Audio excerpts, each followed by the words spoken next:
Chronicles of a Gooner. Like and subscribe. Chronicles of a Gooner.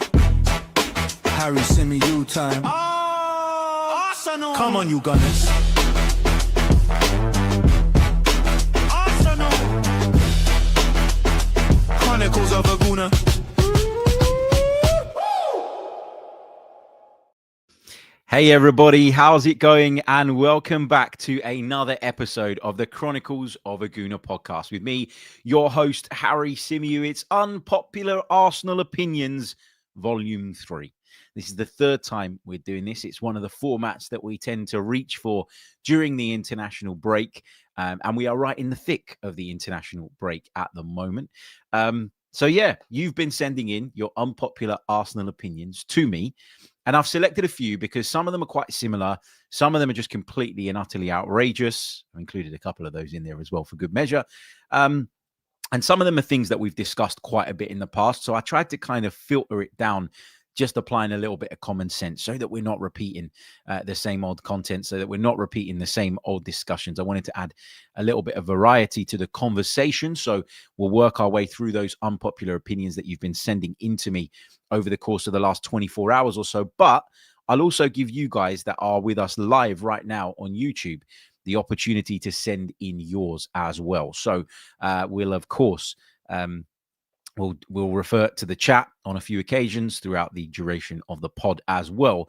And if you aren't watching this live, if you're watching this on catch up, if you're listening to this back a little bit later on, then listen, feel free to drop me your unpopular Arsenal opinions in the comment section. And the next time we do one of these, so whenever we get around to doing volume 4, I will go back and I'll have a look at the comments from volume 3, which is today's episode, and we will pick some out from there as well. So don't think that if you put them in the comment section post the live stream that they'll be completely ignored. Let's say a few hellos. We've got lots of you joining us live on this Saturday morning, which is always great to see. Sean is with us. Likona is with us. Andy's with us. He says, my weekend's been good so far, but it may change, though, if I hear some of these unpopular opinions. Yeah, there's always a risk of that, but you enter the show at your own risk. Gareth says, coffee ready. Let's hear these unpopular opinions. Freddie is with us as well. He says, evening. You must be joining us from a different part of the world, but big shout out to you as well. And a big hello to Natalie as well. We've got Steve in the chat and lots more of you as well, which is always, of course, great to see. Just a quick reminder, if you haven't done so already, hit the like button, subscribe to the channel if you're new. That stuff really, really does help. And of course, if you're listening to us on Apple or Spotify, please do leave us a review because that really, really helps as well. Yeah, get involved. Also, you can check us out on Patreon if you wish, where you'll get access to our bonus content after every single Arsenal game. Plus, you'll get access to every single other episode completely ad-free. Plus, you become part of the Patreon family and you get to message me directly or the other patrons in the Patreon chat, which is also good fun as well.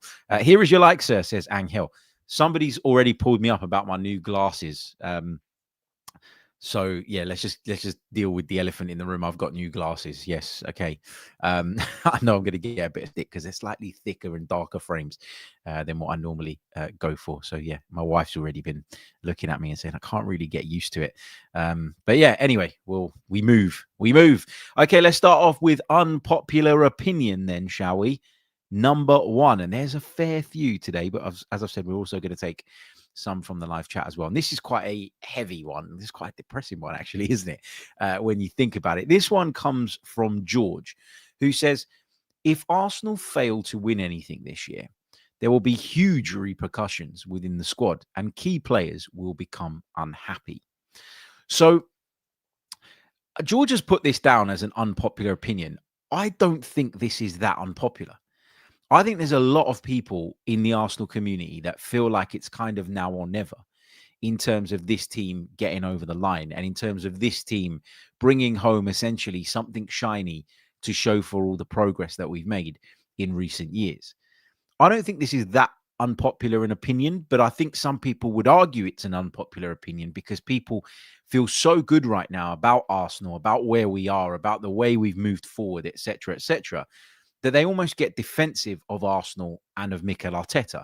And I've probably been guilty of this in the past as well, because I've looked at where we've been, how we've got to where we are today, the journey that we've been on. And often I say, well, it is incredible that we are in a much better place and that we are now in a position just a few short years after being on our knees as a football club with regards to kind of where we had ended up after the peak of Arsene Wenger's time. It was just a decline that lasted years and years and years. And yeah, we won a few FA Cups along the way, but the decline was there and it was clear for everybody to see. So to be where we are now in a position where we expect Arsenal to go on and win the big trophies, that's taken a lot of work. And so my natural inclination is to get defensive of opinions like this, and to get defensive when people say things like, well, you know, it's now or never, this year's got to be the year, and if it isn't, then it's a massive failure and all the rest of it. If Arsenal fail to win anything this year, there will be huge repercussions within the squad and key players will become unhappy. That's what George says. I do think that if Arsenal fail to win anything this year, you get the start of that. I don't think that it would be so dramatic that if we lost the Premier League title on the final day of the season, or we lost in a Champions League semi-final again, I don't think we'd be in such a bad position that your Salibas and your Sakas and your Declan Rices are all going to turn around and go, hold on a minute, can I ever win anything with this club? I'm unhappy, I want to leave. I don't think we'd be at that stage. But I think given the expectation around Arsenal right now, given the summer that we had, and, you know, if you zoom out for a minute, you could argue that Liverpool had an even bigger and supposedly better summer. And so how are they feeling, given that, you know, they look like they're the one of the three that you'd have put in the title conversation at the start of the season that have been cut adrift? But ultimately, the fact that they won the league last season, that carries weight, and that gives those players the belief and the confidence that at that football club, they can do it, they can achieve it, they can get over the line, whereas we still haven't tasted that.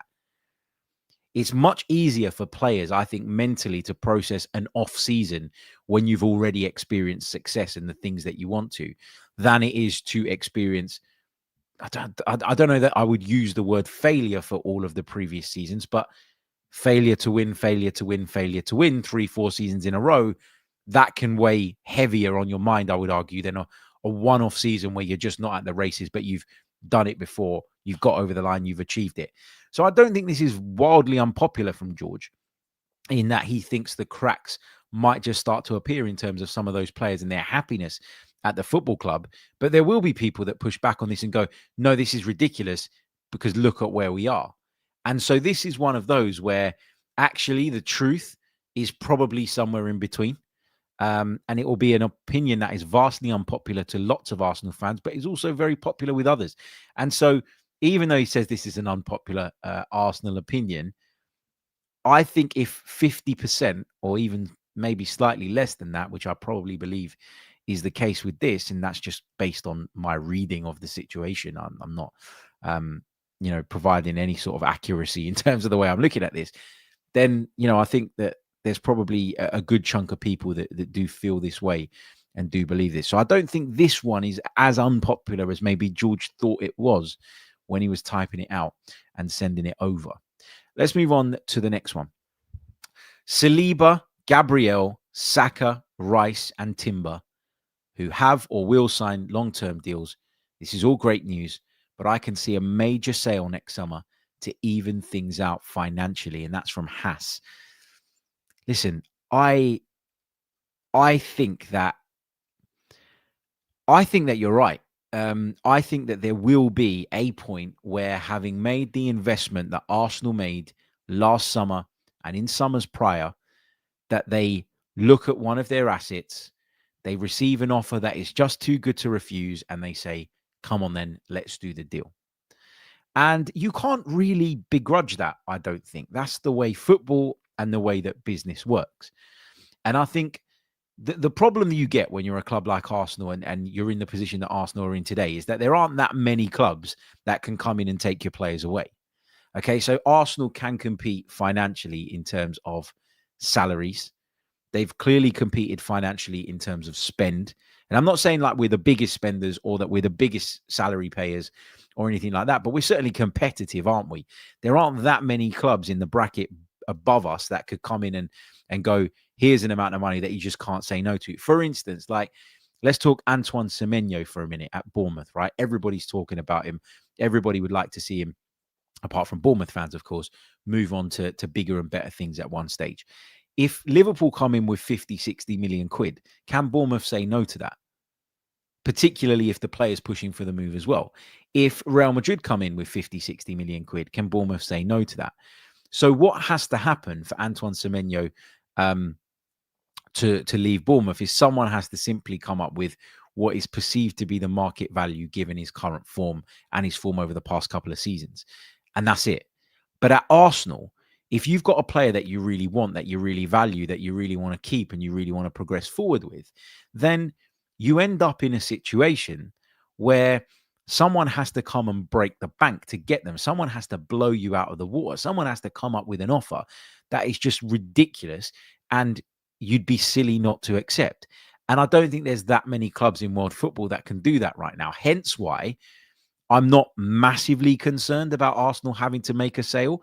But if an opportunity presented itself, I think there's a chance that they allow someone to leave if it means they can recoup a fair amount of the money that we have spent over this time, because we need to look. We keep talking about balancing the books. It's much better at Arsenal than it was. And as the KSE ownership has progressed with the football club, and the club has increased its revenues for multiple reasons, but one of them being the success on the pitch, I think it's probably, I say success, there'll be someone that says, what success? We haven't won anything. But you know what I'm talking about, just the improvement in where Arsenal are at versus where they were. I think they've opened their eyes to the fact that the more you invest, the more you're probably going to make. The more competitive your team is, the more eyes there are on them, the more value the club holds in terms of when it comes to broadcast deals and all the rest of it, and memberships and tickets and gate receipts and all of that amazing stuff, and merchandise and all that. So the more attractive the proposition is, so the more you invest in your team and the product, the more interest there is, the more love there is, and the more demand there is. And that increases revenues just by default, doesn't it? So I think that there is a chance that this happens. But I think where I would push back on Hass's point is that I don't think this is something that Arsenal would be forced into. I don't think Arsenal are in a position right now with KSE at the helm where they're going, oh, big summer last summer. Yeah, really good. We went and got X, Y, and Z, and it's great. And, we're in a really good position. But next summer we have to sell. I think it's one of those things that will be determined and decided on an ad hoc basis. Let's say, for instance, okay, that at the end of the season, someone comes in and says, I want Leandro Trossard. I'm coming from Saudi Arabia. I want Leandro Trossard. Here's 40, 50 million quid. Now, for a player of that age, for a player with the contract situation that he currently has, you probably look at that and you go, that's probably too good to accept. But if you were talking about the summer just gone, where there were suggestions that Trossard could be on the move, when you were talking sort of 15, 20 million pounds, I was looking at that and I was going, I'd rather keep Leandro Trossard for that. So there's got to be an offer, basically, that makes you go, this is worth it. This has to be accepted. This is crazy money. I can't turn this away. I can't turn this down. And as I say, there is a very small group of clubs that can do that with us right now. And what that means is that I think, even though I wouldn't rule this out, I think it's actually unlikely that Arsenal sell someone unless they deem them surplus to requirements, unless they think they've got adequate cover in that position. So, for instance, okay, let's say a mega offer comes in for Miles Lewis-Skelly, okay? And I'm using Miles Lewis-Skelly as an example just because there's two other players in Cappier and in Calafiori that you would argue could play his position, and maybe even to a higher standard than him once they're sort of, in Cappier's case, up and running and he's got his feet under the table. If then a 60, 70 million pound offer comes in for Miles Lewis-Skelly, maybe you consider that because of the whole picture. The bigger picture is that he's a good player and we all love him and we all like him. I think the fact that he's a Hale Ender will bring some resistance to that idea. So this is maybe actually now, upon reflection, not the greatest example. But my point is that if you think you're well stocked somewhere, if you think you're in a great position already, and then someone comes and makes an offer that works, why wouldn't you at the very least consider it? So I think it's possible, but I don't think Arsenal are in a position where they actively have to go into next summer going, yeah, we've got to get rid of one because we've got to raise X amount of money. Otherwise, we're in trouble. So that's where I'm at on that one. Let's take some of your comments from the live chat with regards to the first two unpopular opinions that we've had. There's one from Jason, which I'll save. We'll come on to it in a bit. Andy says that's a bit overblown. I think it's going back to the first point with regards to the fact that if we don't win this season, that there will be players sort of essentially pushing for an exit. He says that's a bit overblown, but it's mostly projection from them onto others. Gabriel Saliba, Saka extensions would say the opposite, but there's a now or never just to build pressure. And I tend to agree with that. DJ Sooty, big shout out to him. He says Arteta out fans have been calling for him to be sacked since day one. So nothing will change if we don't win anything this season. It will fuel their fire even more given the squad we now have. Yeah. And there's a part of me, and I've said this many, many times before, there's a part of me that wants Mikel Arteta to succeed probably a little bit more than other managers because of some of the unfair rhetoric I feel surrounds him at times. He's always under immense scrutiny. He's always, pulled up for every single thing he says. Every word is played on. Every word is blown out of proportion at times. And so there's a part of me that does want Mikel to succeed, just to kind of, just to shut a lot of people up, basically. I don't mind people saying they don't think he's a great manager. I don't mind people having a different opinion on that. I just think some of the coverage is unfair. And if it's fair but critical, then I'm okay with that. I just don't think that, a lot of the way that he's portrayed is right. Steve says, I believe this opinion has some legs to it. Players have a short career and coming up short every year must test their faith. That's fair enough. Let's see what else is being said. Steve Stone says that the second unpopular opinion, which we covered off, which was that Arsenal would make a big sale next summer, given the investment that they've made in recent times. He says this ties in with the first opinion. A major player who's dissatisfied may also push for a move. Yeah, possibly, potentially. Okay, look, we're going to take a really, really short pause. When we come back, we're going to work our way through some more unpopular Arsenal opinions. I've left all the controversial ones to the end. So stay tuned for those. We'll be back in just a moment. You're listening to the Chronicles of a Gooner. Like and subscribe. That's right. You're listening to the Chronicles of a Gooner podcast. Like and subscribe. You heard what the little man said. We're off to Emirates Stadium a little bit later on today. We're going to watch Brazil versus Senegal in a friendly. I figured with the international break, it's a good opportunity to take the little one to a game. Like that's, I was talking about this morning with someone. I know I'm going off on a tangent now and you probably don't care. I love my job and I'm so grateful to do it. And I wouldn't change it for the world. But if there's one drawback, it's that a lot of the time when my son goes to watch Arsenal, he's not going with me. He's going with someone else, whether it be a family member or a friend or whatever. But it means that I don't get those moments to sort of enjoy it with him. So when I saw that Brazil were playing at Emirates Stadium today, I thought, you know what? I'll have a bit of that. Like, it's not going to be a great game. The weather's crap. But just the day out, with the boy is worth it. So that's my plan for later today. That's how I'm coping with the boredom that comes with the international break. Right, let's move on to the next unpopular opinion. We're talking Arsene Wenger. The Arsenal chat says, Arsene Wenger was awful at signing defenders. His best one was a free transfer. I'm pretty sure he's referring to Sol Campbell.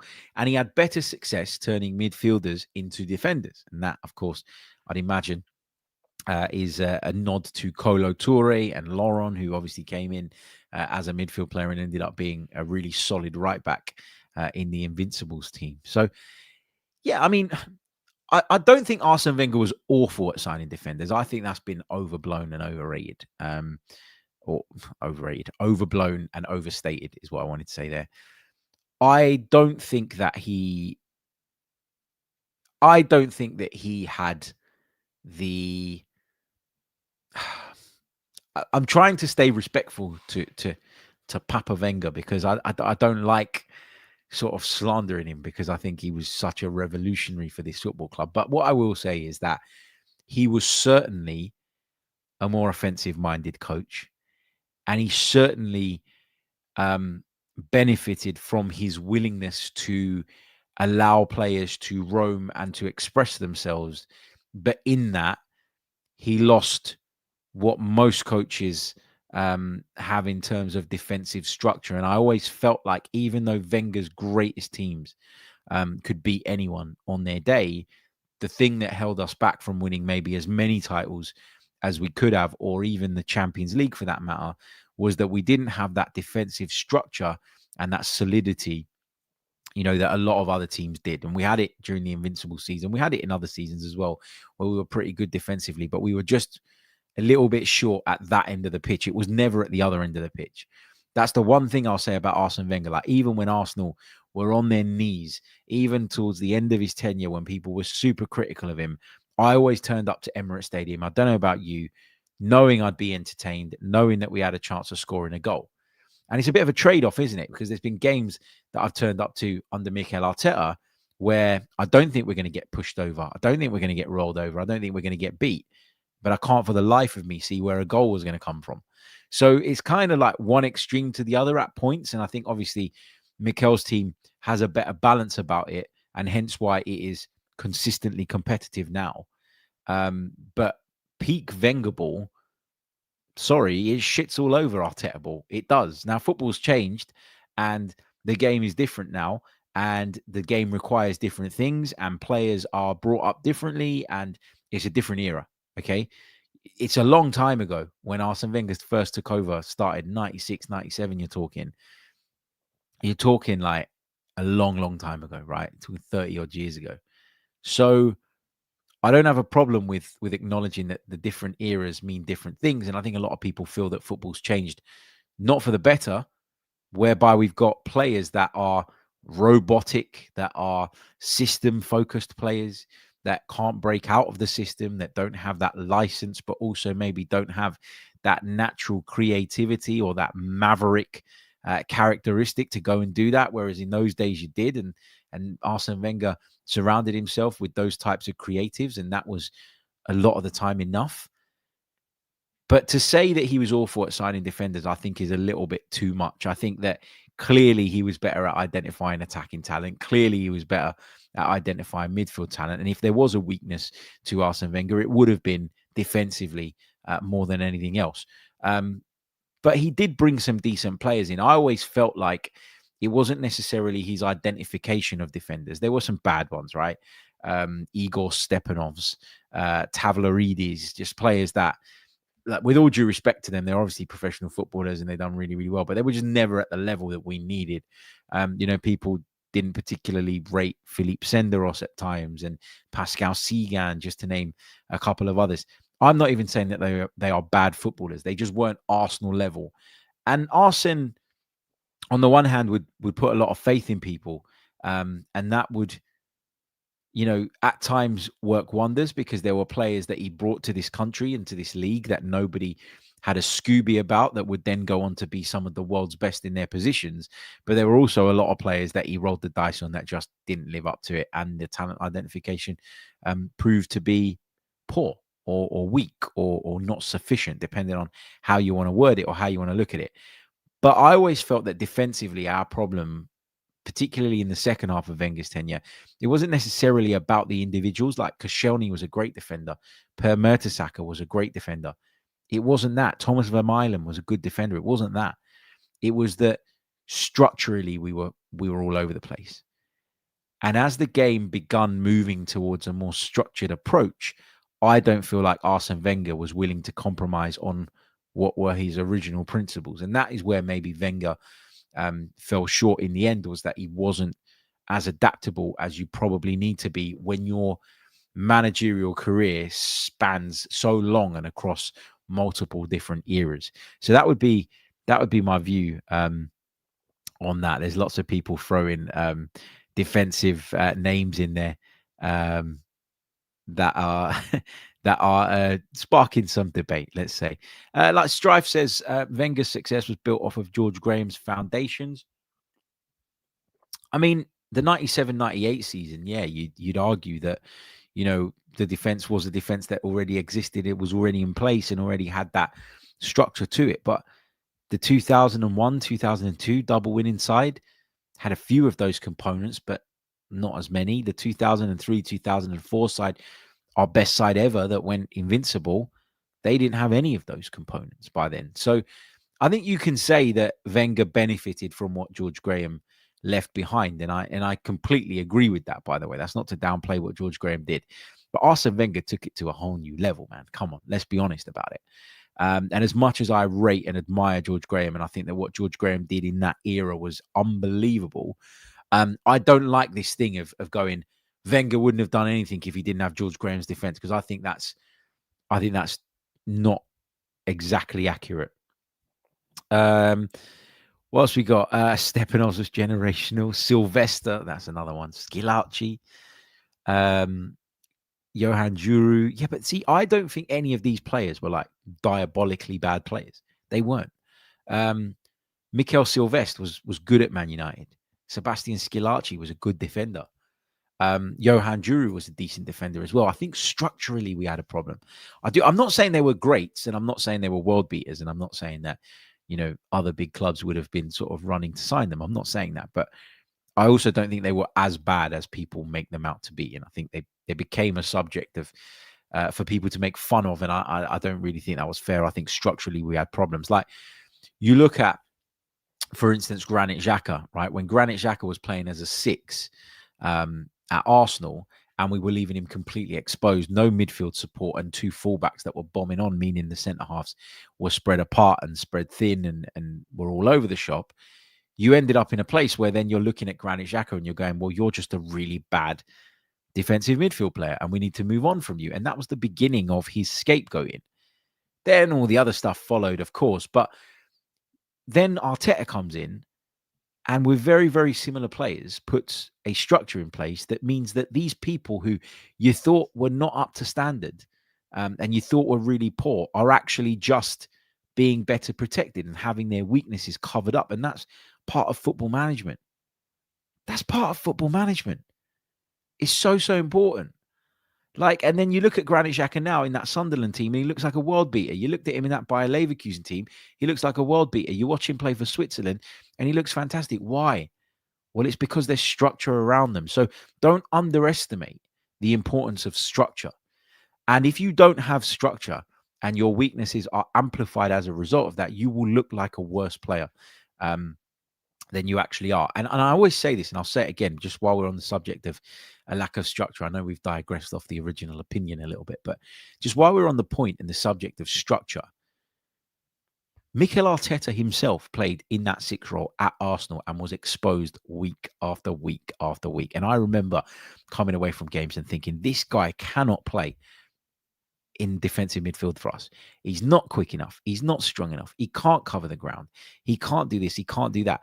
And the more I watch Arsenal, the more I think that Mikel Arteta was so affected by that and impacted by that and aware of why the shortfall existed.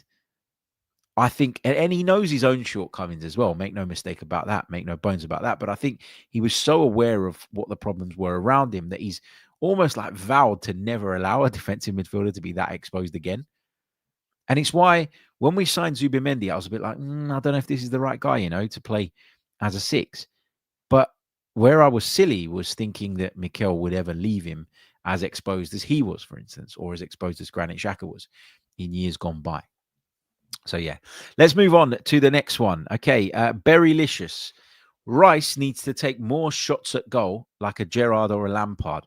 Long shots won Liverpool a lot of games last year. I think he could take more. I think he could take on more efforts from distance. I think he could score a few more goals in doing that. But Arsenal like to play in a way that, champions control.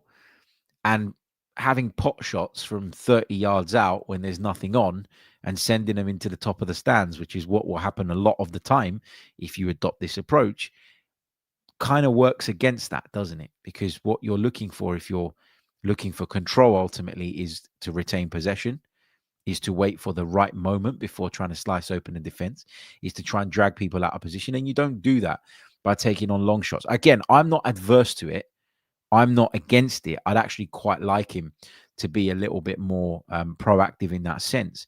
But at the same time, it kind of it's sort of counterproductive versus the overall premise or overall ideology around our game. So I think that's what it is for me. But I'm not against it. We saw him banging those free kicks. We've seen him score a fair few goals since he's come to Arsenal, more than I imagined he would, by the way. And so yeah, let's see more of it for sure. Samuel says Odegaard is a huge factor in everything we do. His off the ball work is. Sorry, let me start again. This is Samuel's unpopular opinion. Odegaard is a huge factor in whatever we do. His off-the-ball work rate is unmatched, and he makes us more like ourselves. I don't think this is an unpopular opinion, but the reason I've included this one in is because I think other people think that it is. Because there's been so much criticism for Martin Odegaard that stretches back to most of last season, really, that I think people are starting to sort of fight back a little bit against that in saying, hold on a minute, this guy's been key to our development. He's been key to our progress. He's had a rough couple of seasons with injuries, which have undoubtedly had an impact. Get off his back. And so an opinion that I think is completely accurate, completely right, completely legitimate, has fallen into a show today of unpopular Arsenal opinions because it seems popular to have a pop at him, to have a go at him, to have a dig at him. Actually, I would argue it's not a popular opinion at all that Martin Odegaard is a poor player, that we should be looking to move on from him and that he brings nothing to the team. I would just argue that view has been amplified via social media and all the rest of it, because there is a loud minority that feel that way. And again, I'll stress this point. I told you lot at the start of the season, I'm not arguing with people that have different opinions with me anymore. You're entitled to your own view. You're entitled to your opinion. And that's fine. Like, no problem. But I have said repeatedly, time and time again, that Martin Odegaard is so important to this team. He's so important to the shape. He's so important to the structure. He's so important on the ball. He's also equally important off the ball. And I think when he comes back to fitness, he walks back into that team. And the decision that Mikel Arteta will make will be around Eberechi Eze and not around Martin Odegaard. That's my view. That's my opinion on that. And although Samuel has put this down as an unpopular opinion, I don't think it is an unpopular opinion at all. I think there's a loud minority that have a problem with Martin Odegaard and have sort of made it feel like it's popular to or it's unpopular to defend him or to praise him in any way, shape or form. What else have we got? Just a few comments. Let's have a look at some of the comments from the last couple of unpopular opinions. On the Rice thing, Arsenal Avenger says Rice can score more. Definitely, he has it in him for sure. Strife says, I can't wait for the captain's return. However, I want him to earn his place back and not be rushed, so we get the best Odegaard. Yeah, that's fine. I agree with that. Ben says Odegaard has been poor for 12 months. It's nothing new. But this is my problem, right? Define poor. Hasn't scored enough goals. Hasn't provided enough assists. Fine, agree with you on that. But to say he's been poor is to completely dismiss all the other things that he brings to our game. And if you can't see those things, I can't help you. I can't help you. It's obvious what he brings. He brings an energy. He brings a work rate. He brings an organization. He brings an ability to press. He brings a vision. He brings a close control. He brings a lot. And if you can't look beyond two stats columns, goals and assists, then like I can't really, like, as I said, I'm not going to spend my time arguing. Like, that's your opinion. That's fine. But I do feel it's important to highlight the other things that he does, the good stuff, because there's a lot of it. Football is far more complex than just goals and assists. Obviously, they're important.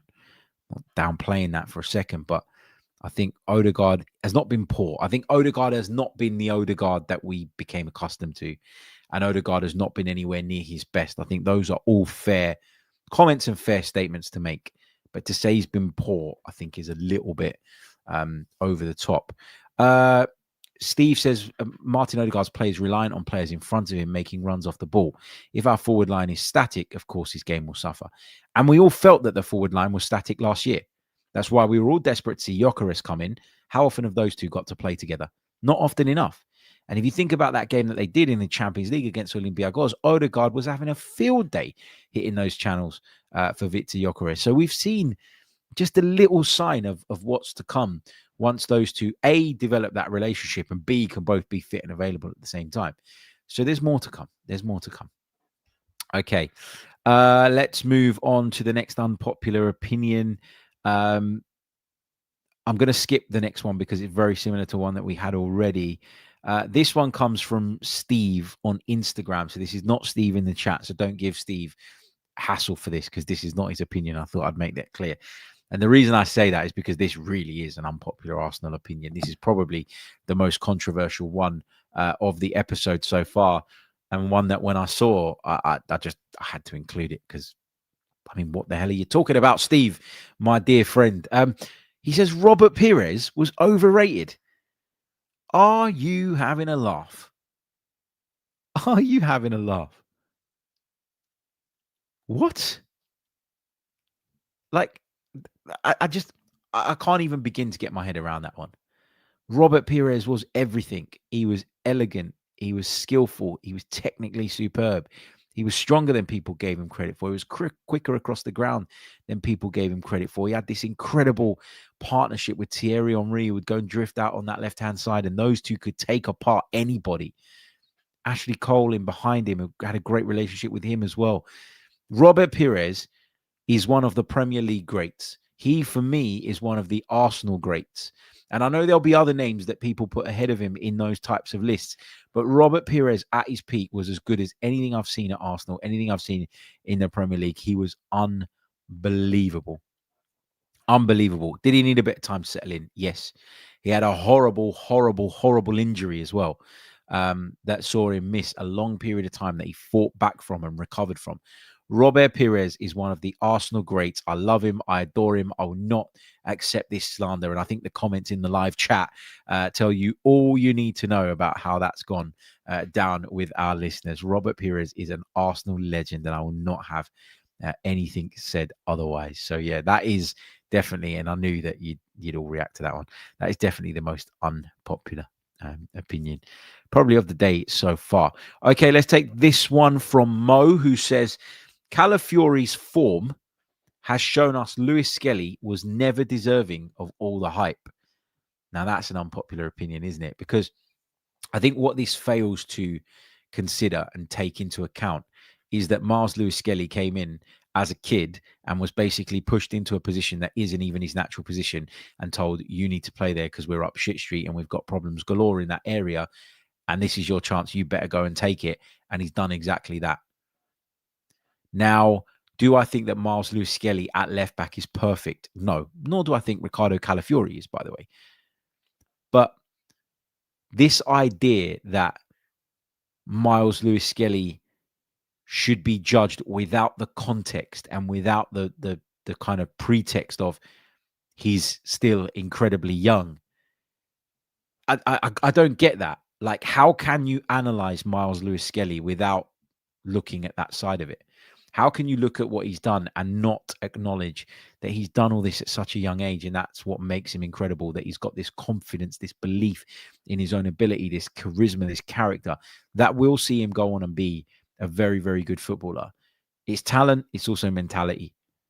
And I think that for me right now, Ricardo Calafiori gives us more in terms of the all-round game. And obviously, Arsenal felt that Calafiori could do that a while back, hence why they went out and signed him and paid the money that they did. But when called upon, Miles Lewis Skelly was outstanding. Now, for what it's worth, I don't think Lewis Skelly should start now. I think Calafiori is the number one left back. And I guess that's where you're coming from in terms of your point that Calafiori's form has shown us Lewis Skelly was never deserving of the hype, because you feel, like a lot of others, that Calafiori is currently performing in that position at a higher level. That's not outrageous. But to say he was never deserving of all the hype is completely and utterly wrong for me, because I think you've completely failed to acknowledge his age, how rare what he's doing at his age is for a young footballer to achieve, how comfortable he looks given his age, how he fared in some of our biggest games in over a decade in the Champions League recently. No, I'm not having that. I'm not having that. I think that's I prefer Calafiori at left back. I think Calafiori right now is a better left back all round and all encompassing than Mars Lewis Skelly. But to say he doesn't deserve the hype is mad. And someone's just asked in the chat, are we putting unpopular opinions into the chat now for discussion? Yes, do that. I've got one more to read off that I've taken from some of the social media platforms that was sent into me. And then I will come to the chat for the last couple as well. So get them in, make them juicy, and we'll pick out, of course, the best ones. Okay, this is the final one from Instagram and X. Alex says, having battled so hard, our inability to hold on to the lead at Sunderland will cost us big time in the title race.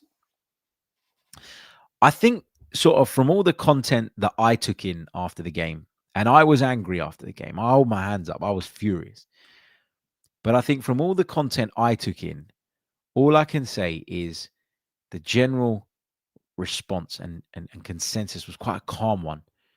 In that it's annoying, it's frustrating, but when the dust settles, you will look at that and you will go, okay, it is what it is. You take it on the chin, you move forward. But then Liverpool went to Manchester City and we were all sitting there hoping for a draw and got completely battered to the point where Manchester City have now closed the gap on us to just 4 points. But you know what the problem is that we have to go to the Etihad. So if you're Man City and you're eyeing up the title, you're going to look at it and say, well, we've got to beat Arsenal, right? Well, that's a given if we're going to win the league at home. So if they do that, that gap is then only 1 point. So I am way more nervous than I was at the start of that weekend. It has woken us all up to the threat that Manchester City posed, but I would argue that that threat always existed with them.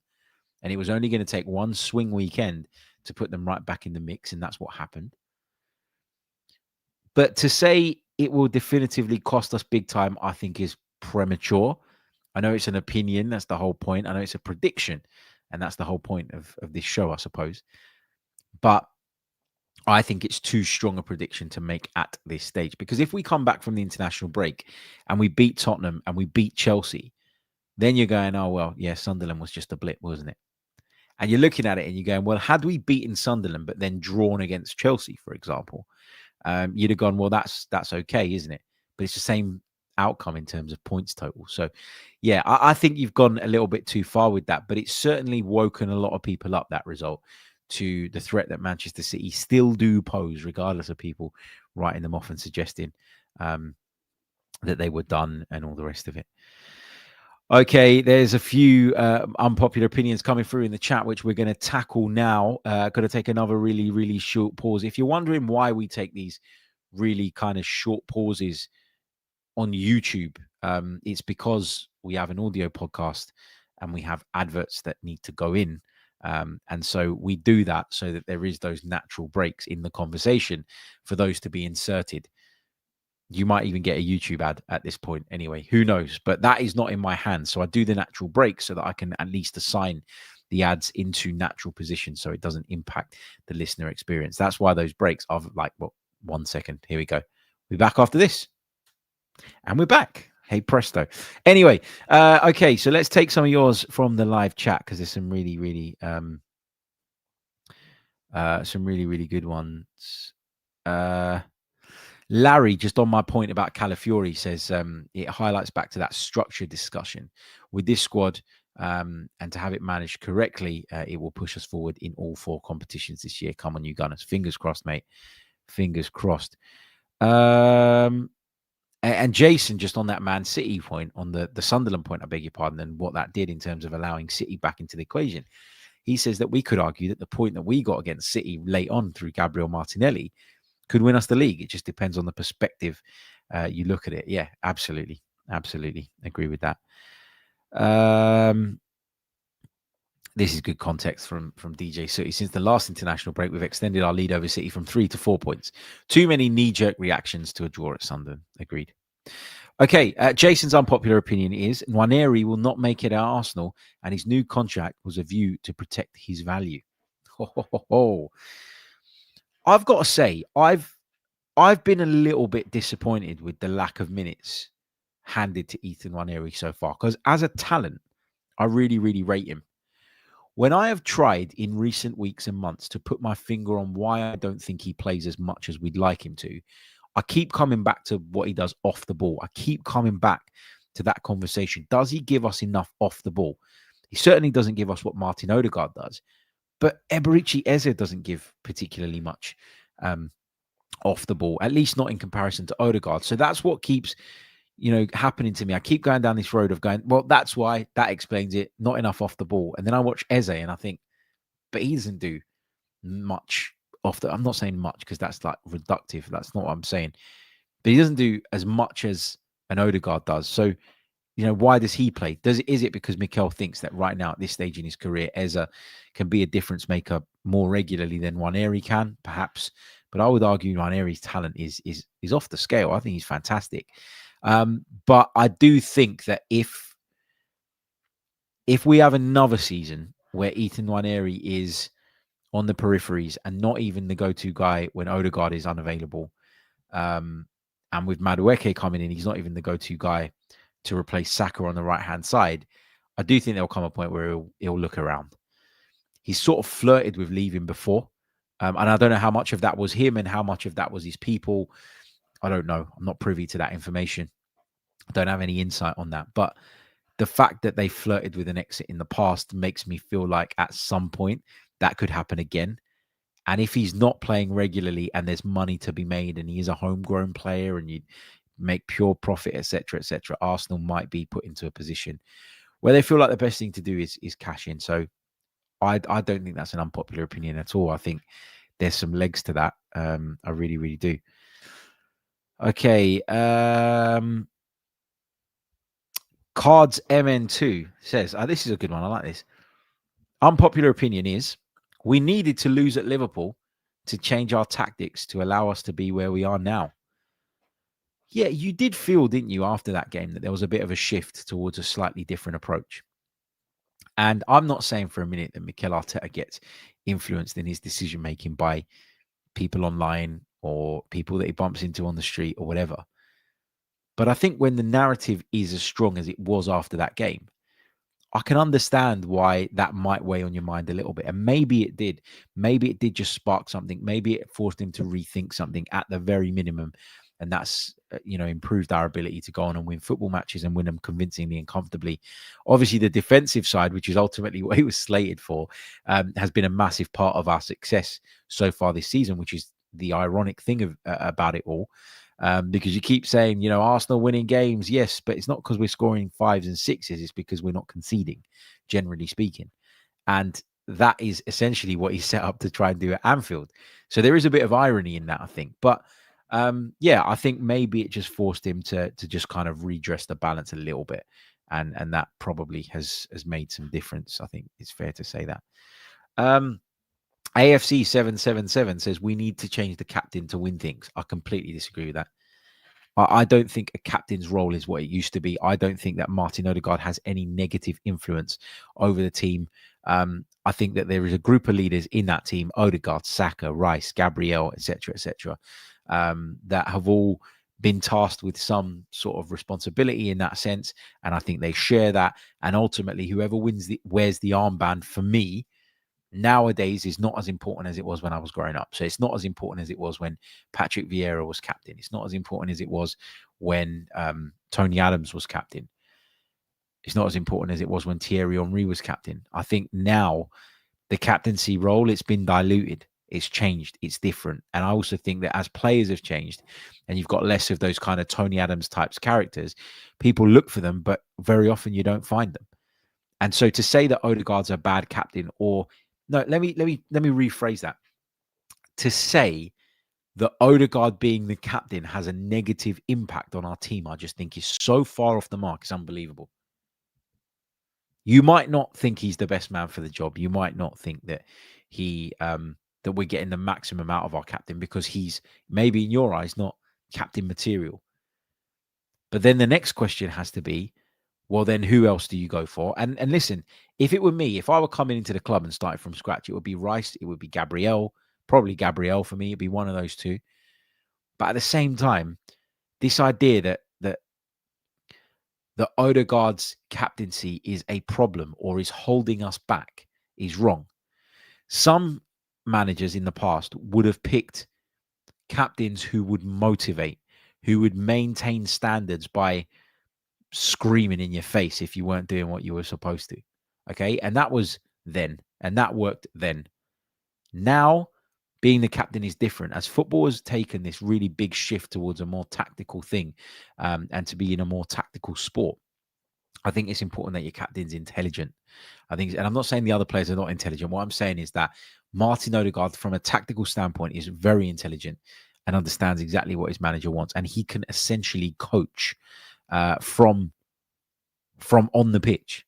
He gives Mikel Arteta another voice. Why? Because he understands his ideas, because he's been there from the start. He understands the evolution. He understands everything that Mikel Arteta wants from the group. And so he might not communicate like Big Gabby would or like Declan Rice would, but he still communicates effectively. And I actually think that having someone like Martin Odegaard as the captain, who's going to go and approach the referees, who's much more tactful, I think, rather than having this big unit screaming in the referee's face, which can work at times, I think in the modern game is actually probably better suited. But yeah, I just don't like the idea that people think that Martin Odegaard's captaincy is a hindrance to us rather than it being a positive, which for me it is.